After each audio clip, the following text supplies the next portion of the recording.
ज़बूर 10।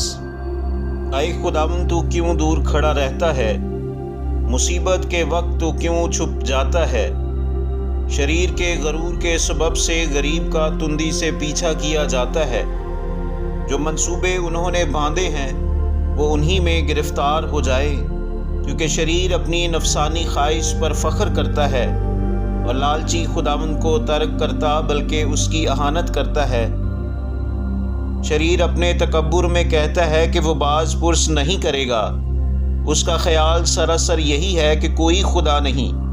उसकी राहें हमेशा उस्तवार हैं, तेरे अहकाम उसकी नज़र से बईदो बुलंद हैं। वो अपने सब मुखालिफों पर फुनकारता है। वो अपने दिल में कहता है मैं जुम्बश नहीं खाने का, पुश्त दर पुश्त मुझ पर कभी मुसीबत ना आएगी। उसका मुँह लानतों, दगा और जुल्म से पुर है। शरारत और बदी उसकी ज़ुबान पर है।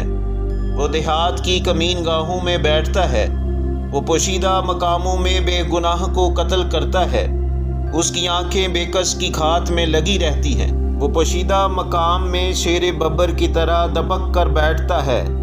वो गरीब के पकड़ने को घात लगाए रहता है। वो गरीब को अपने जाल में फंसा कर पकड़ लेता है। वो दबकता है, वो झुक जाता है और बेकस उसके पहलवानों के हाथ से मारे जाते हैं। वो अपने दिल में कहता है खुदा भूल गया है। वो अपना मुंह छुपाता है, वो हरगिज़ नहीं देखेगा। उठ आए खुदावंद, आए खुदा अपना हाथ बुलंद कर, गरीबों को ना भूल। शरीर किस लिए खुदा की अहानत करता है और अपने दिल में कहता है कि तू बाज पुरस ना करेगा। तूने देख लिया है, क्योंकि तू शरारत और बुग़्ज़ देखता है ताकि अपने हाथ से बदला दे। बेकस अपने आप को तेरे सुपुर्द करता है। तू ही यतीम का मददगार रहा है। शरीर का बाजू तोड़ दे और बदकार की शरारत को जब तक नाबूद ना हो ढूंढ ढूंढ कर निकाल।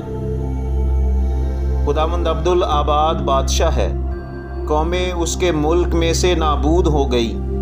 आए खुदावंद तूने हलीमों का मुद्दा सुन लिया है, तो उनके दिल को तैयार करेगा।